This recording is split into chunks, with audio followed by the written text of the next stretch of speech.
Kita kembali di Apa Kabar Indonesia Malam. Pemirsa, Roy Suryo, Rismon Sianipar, dan juga Dr. Tifa ini disangkakan pasal berlapis dengan ancamannya tidak main-main. Ini adalah 12 tahun penjara. Nah, Bang Sangaji, ini langkah apa selanjutnya? Mengingat dari pasal-pasal yang dijerat ini, pasal berlapis, Bang Sangaji. Oke, makasih Mbak Windy ya. Ini momen yang bagus juga nih, supaya kita bisa memberikan edukasi hukum juga kepada masyarakat ya.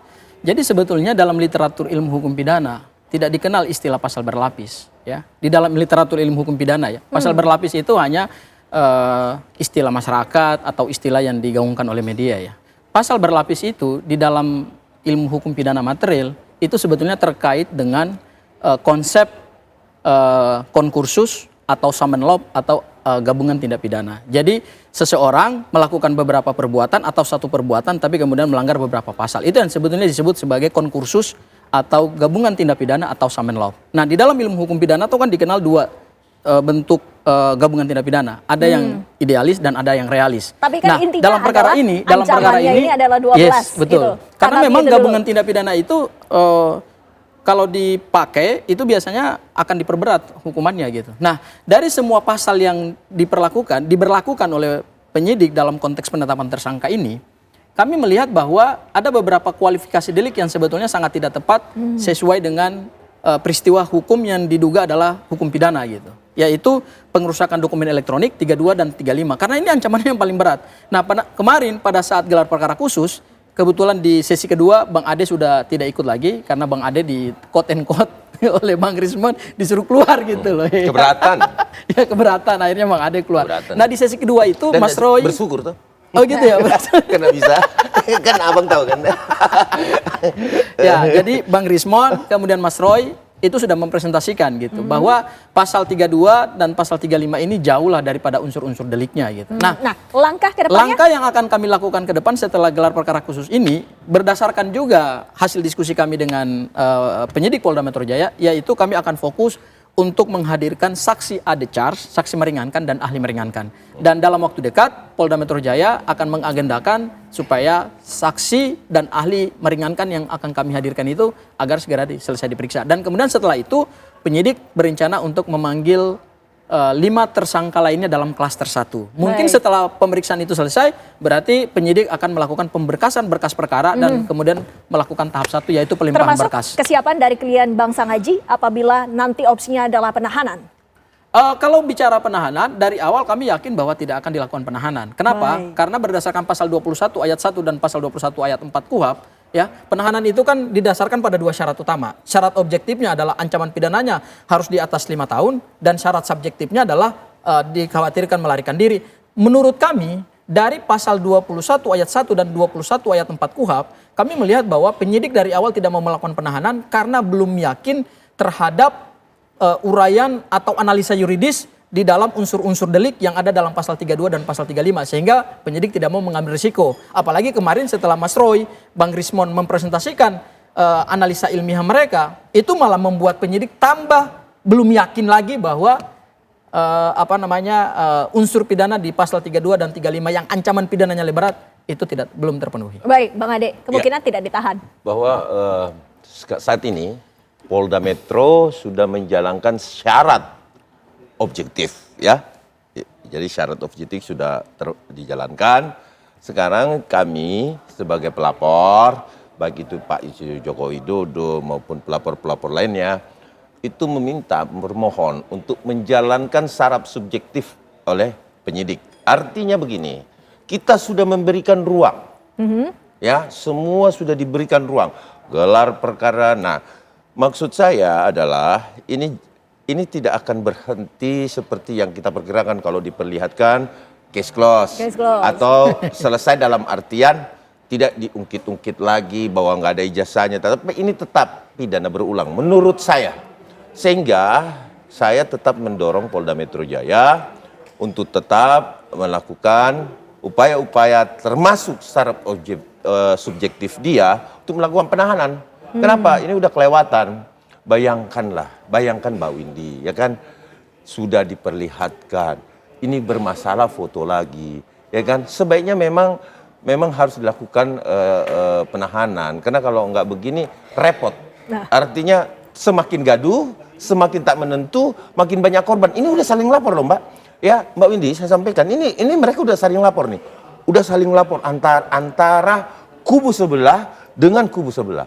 Ini sudah terjadi pelaporan masing-masing nih. Nah sebentar lagi kubu kami pun ini ada mau melaporkan lagi nih. Ini akan terjadi terus nih. Laporan polisi yang akan terjadi. Maksud kami ya, ini segera dihentikan, Mbak. Kalau ini tidak dihentikan atau tidak dilakukan secara subjektifnya Polda Metro Jaya, ini akan semakin gaduh.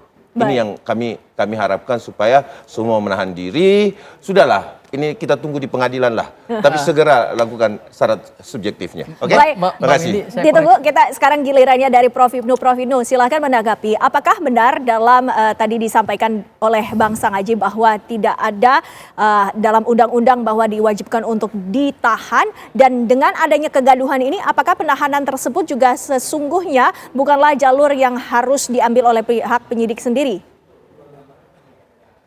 Ya, tadi saya kira Bang Ade, Bang Sangaji betul semua kaitannya sebagai kuasa hukum ya. Bang Ade memastikan bahwa untuk tidak terjadi pengulangi kalimat-kalimat atau sesuatu yang terjadi. Kan itu kan. Itu dalam taraf sebagai negara, melihatnya sebagai bentuk ketentraman. Bang Sangaji juga melihat sebagai betul bahwa ini syarat objektif tidak terpenuhi, apalagi syarat subjektif. Syarat subjektif adalah terkait dengan keadaan bahwa yang penting seseorang terdakwa, apalagi seorang tersangka, memastikan bahwa setiap tahapan pemeriksaan itu tidak menghambat pemeriksaan.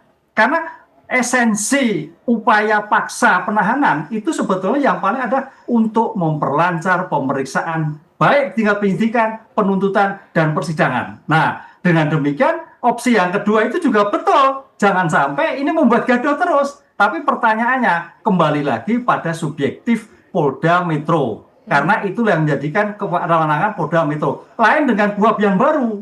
KUHP yang baru itu ada lebih ketat lagi. Adalah subjektif yang diobjektifkan, kan itulah. Nah, ini makanya menarik, kemarin Komisi 3 menyatakan, wah ini Bang Roy ke depan kalau KUHP baru akan sulit untuk dilakukan penahanan karena subjektif yang objektif. Lah, yang sekarang masih subjektif yang subjektif. Bang Ade tadi bisa memastikan ini seperti ini masih sah-sah aja. Disitulah saya kira ditunggu kepastian, ditunggu kewibawaan, kemudian dari keleluasan dari Polda Metro untuk menetapkan ini, walaupun tidak ada suatu upaya paksa penahanan, tapi perkara cepat dilanjutkan. Itu yang saya kira menjadikan suatu kerangka pemikiran peradilan pidana. Karena apa? Kita harus melihat asas cepat, biaya ringan. Itu yang harus dilakukan. Gitu, Mbak. Baik, Bang Sangaji, dalam waktu yang sangat singkat ini bisa dijabarkan apa langkah-langkah yang terdekat yang akan diambil dan apakah sudah yakin dan percaya diri dengan langkah tersebut? Ya, kami yakin tidak akan ada penahanan ya, Mbak Windy. Itu satu hal yang penting.